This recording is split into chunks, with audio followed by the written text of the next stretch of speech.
OBC की कुल आबादी कितनी है ये नहीं बताया जाएगा। क्या ये छलावा नहीं है? बिहार ही नहीं पूरे देश का ये समाज मंत्री जी, हमें तो डर है क्या उन तक चिट्ठी पहुंची, हमें चिंता है इस बात की। सूबे के उनके पूर्व के डिप्टी सीएम आरक्षण को करके विशेष सत्र बुलाइए, यह आग्रह था ताकि 9वीं अनुसूची में इसे डाला जा सके। लेकिन संभवतः आजकल मुख्यमंत्री जी की चिट्ठी पर निर्णय गृह मंत्री जी देश की करते हैं कि किस चिट्ठी का जवाब दें, किस चिट्ठी का जवाब ना दें, किस चिट्ठी का जवाब कब दें और किस चिट्ठी पे। बिहार में आरक्षण की सीमा बढ़ाने को लेकर शुरू हुआ राजनीतिक घमासान अब जातीय जनगणना के मुद्दे पर केंद्र सरकार तक पहुंच गया है। दरअसल नेता प्रतिपक्ष तेजस्वी यादव के द्वारा मुख्यमंत्री नीतीश कुमार को भेजे गए पत्र पर अब तक कोई जवाब नहीं मिलने के बाद राष्ट्रीय जनता दल ने राज्य सरकार के साथ साथ केंद्र सरकार पर भी तीखा हमला बोला। राज्यसभा सांसद मनोज झा ने सीधा निशाना साधते हुए कहा कि देश भर में जातीय जनगणना को लेकर जो बयानबाजी की जा रही है वो सिर्फ एक राजनीतिक छलावा है। ओबीसी का डाटा प्रकाशित नहीं करने का फैसला जन विरोधी है और इससे सामाजिक न्याय के साथ खिलवाड़ हो रहा है।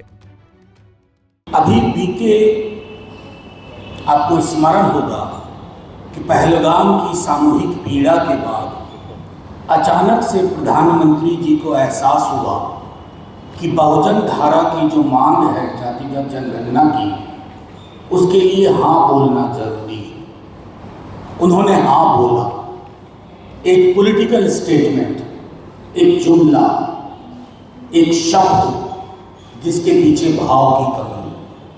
मैं क्यों कह रहा हूं ये? क्योंकि अगर आप आजादी के बाद से उनके संगठन का चाल, चरित्र और चेहरा देखें, तीनों चीज, चाल, चरित्र और चेहरा, ये मूलतः बहुजन धारा विरोधी रहे, आरक्षण विरोधी रहे। मैं नहीं बताना चाहता, मेरे राष्ट्रीय अध्यक्ष जी कई दफा कह चुके हैं कि बंच ऑफ थॉट गोलवलकर की इनके लिए सबसे पवित्र ग्रंथ है और उस पवित्र ग्रंथ में दलितों, पिछड़ों के लिए जो टिप्पणियां की गई हैं, आज तक उसका प्रतिकार संघ और भाजपा ने नहीं किया। खैर, जब प्रधानमंत्री जी ने ये घोषणा की कि जातिगत जनगणना इस बार जनगणना के साथ होगी, हमने कहा चलिए देर से ही सही आप रास्ते पे आने की कोशिश कर रहे हैं। लेकिन ये भटकाने की एक कोशिश थी। मैं क्यों कह रहा हूं? 5 तारीख को अंग्रेजी के एक प्रमुख दैनिक में एक खबर छपी। खबर क्या थी कि पिछड़ी जातियों की, उपजातियों और जातियों की गणना होगी। जातिगत जनगणना में पिछड़ी जातियों, अत्यंत पिछड़ी जातियों की जाति और उपजाति की गणना होगी, लेकिन वो जातियों की गणना अलग अलग होगी। उसको ओबीसी की छतरी के नीचे नहीं बताया जाएगा। कहने का तात्पर्य ये कि ओबीसी की कुल आबादी कितनी है ये नहीं बताया जाएगा। क्या ये छलावा नहीं है? धोखा नहीं है पिछड़ी, अत्यंत पिछड़ी जातियों के साथ? आखिर डर किस बात का है?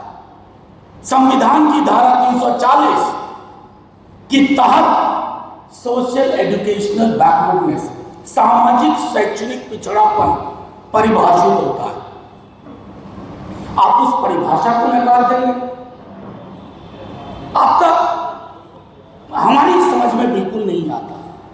कल तो नीति आयोग को आंकड़े की जरूरत होगी कि टोटल क्वांटम क्या है, किसी और एजेंसी को जरूरत होगी तो क्या कहेंगे कि अमित शाह जी ने फैसला लिया था कि जातियों की अलग अलग गिनती होगी, लेकिन छतरी में कितनी जातियां हैं, उनकी संख्या, उनका प्रतिशत क्या है, ये आप नहीं बताएंगे। मैं समझता हूं ये प्रतिगामी दृष्टिकोण है।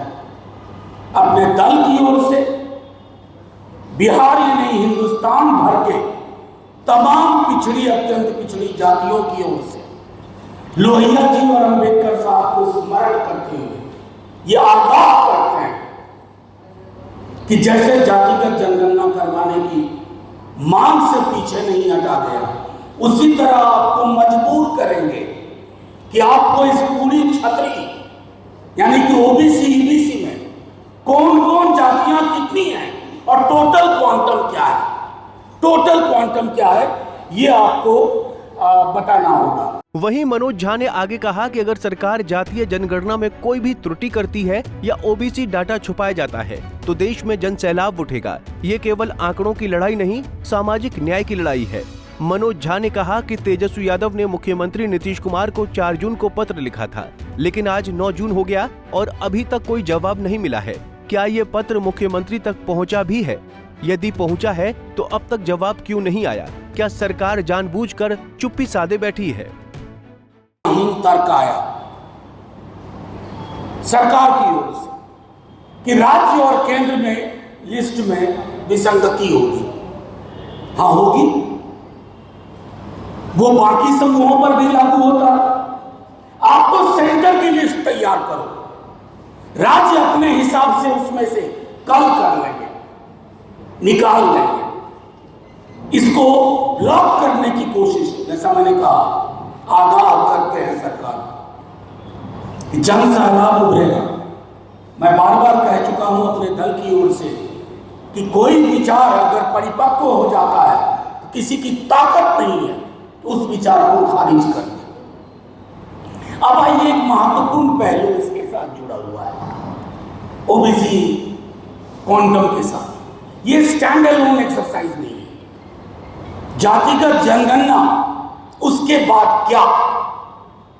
नेता प्रतिपक्ष तेजस्वी जी, हमारे कांग्रेस और डीएमके के साथी, समाजवादी पार्टी के साथी कह चुके हैं कि ये आंकड़ा, जैसा हमारे बिहार के एक नौजवान नेता कहते हैं, आंकड़े ले आइएगा लेकिन सार्वजनिक ना कीजिएगा।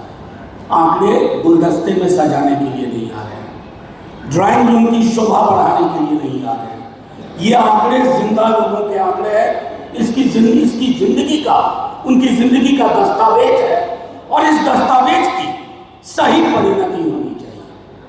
अगला सवाल माननीय प्रधानमंत्री और गृह मंत्री से, संसद में चर्चा करिए कि ओबीसी काउंटिंग के लिए, जनगणना के लिए आपके इनपुट क्या होंगे, यानी प्रोफार्मा में आप क्या क्या चीजें इंगित करके जानना चाहेंगे, क्योंकि उस प्रोफार्मा के इनपुट से आउटपुट निर्धारित होगा।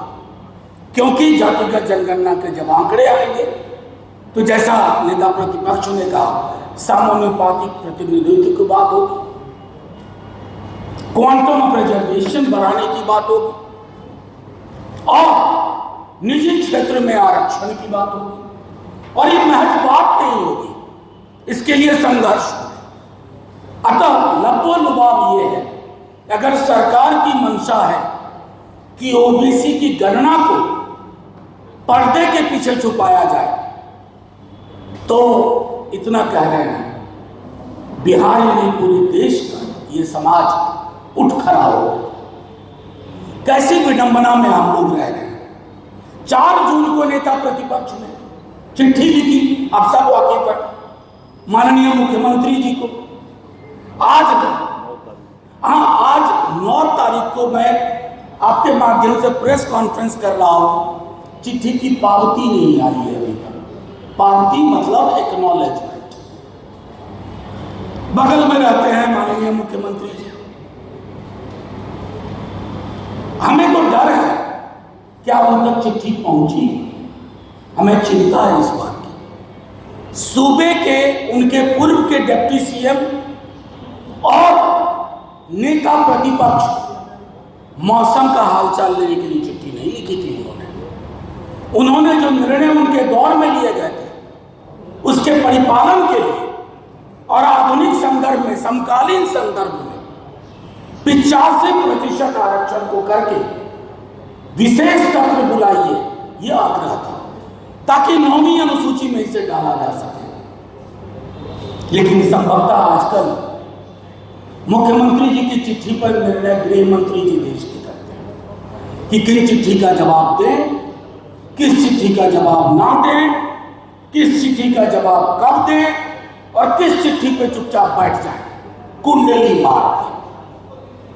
ये परिपाटी, और इसलिए कह रहा हूं कि बिहार में ये सिर्फ गवर्नेंस का फेलियर नहीं है, संजीदगी की फेलियर है, संवेदनशीलता के फेलियर है।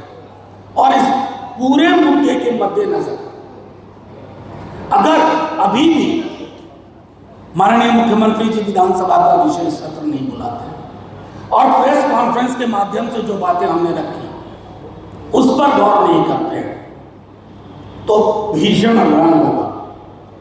चुनाव, दैनंदिन की राजनीति अपनी जगह, लेकिन जो फैसले, जिन फैसलों से समाज का फासला बढ़ता है, वो फैसले आपसे पलटवा के रखेंगे। बता दें कि तेजस्वी यादव ने मुख्यमंत्री नीतीश कुमार को पत्र लिखते हुए अपने सोशल मीडिया प्लेटफॉर्म एक्स पर पोस्ट करते हुए ये लिखा कि महागठबंधन सरकार में बढ़ाई गई 65% आरक्षण सीमा को अपनी ही सरकार में संविधान की 9वीं अनुसूची में शामिल कराने में घोर विफल रहे मुख्यमंत्री नीतीश कुमार जी को पत्र लिखा है।